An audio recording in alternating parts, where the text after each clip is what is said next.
This might be the most embarrassing moment in WNBA history. The finals arena looked half empty, and tickets were selling for less than a fast food combo. I'm not exaggerating. You could literally grab a seat at the biggest series of the year for 25 bucks. 25 for the finals. And now even NBA Commissioner Adam Silver reportedly had to step in and confront WNBA Commissioner Cathy Engelbert about this humiliating disaster. How did the so-called most successful WNBA season ever end with this? The league has been bragging all year about record-breaking ratings, huge sponsorships, and massive growth. But if you looked inside that finals arena, you'd think the league was collapsing, not expanding. Let's start with the numbers, and they're brutal. Game 1 of the WNBA Finals, held in Las Vegas. You'd think the entertainment capital of the world would pack the stands. Instead, nosebleed seats, $30. Lower bowl, $45. Second row off the court, about $100.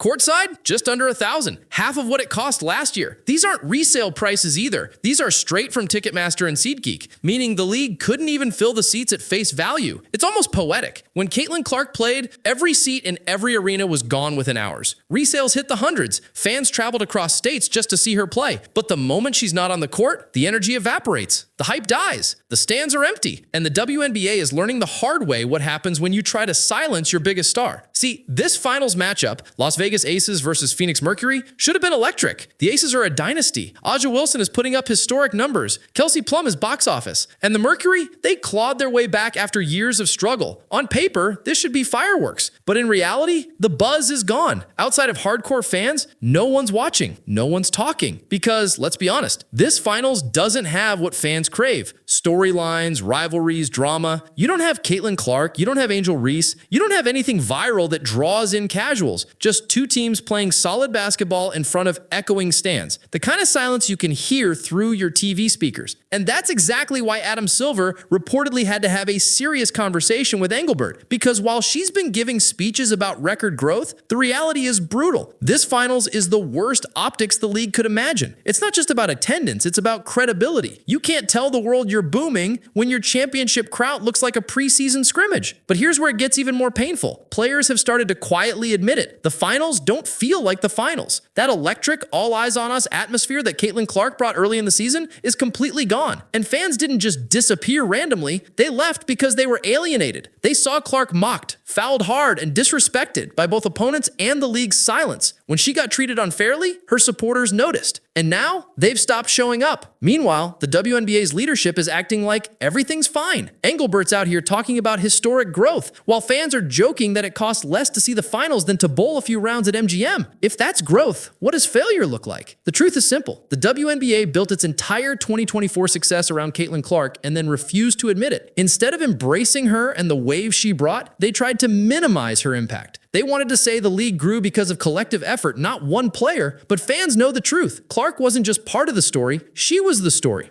And the worst part, the league had a golden opportunity. With Clark's impact, they could have locked in new fans for years. They could have doubled down on marketing, created rivalries, and built something lasting. Instead, they let the momentum slip away. Now their championship tickets are cheaper than a concert parking pass. Even ESPN doesn't seem to care. Their coverage feels flat. The crowd shots are awkward. You can see rows of empty chairs right behind the broadcast table, and it kills the vibe instantly. For a league that spent all year shouting about momentum, it now looks like someone slammed the brakes. Let's be clear, this isn't a Vegas distraction issue or an economic slowdown. Fans are spending hundreds to watch concerts and football games. They just don't want to spend $30 on the WNBA finals. That's not a money problem. That's an interest problem. And here's the shocking twist. Insiders say Adam Silver is furious. The NBA poured millions into promoting the WNBA's expansion, only to watch it stumble when its biggest star wasn't even in the finals. Silver reportedly pressed Engelbert about accountability, real marketing strategy, and why the league let fan engagement collapse so fast. Because the numbers don't lie. The WNBA's best season ever ended with one of its quietest finals in history. The harsh reality is this. Without Caitlin Clark, the WNBA feels invisible again. And unless the league learns to respect, protect, and properly promote its true stars, this won't be the last finals played in front of empty seats. Maybe next time, instead of pretending everything's fine, the WNBA should ask the one question everyone's thinking. What's a historic season worth if nobody's watching the ending?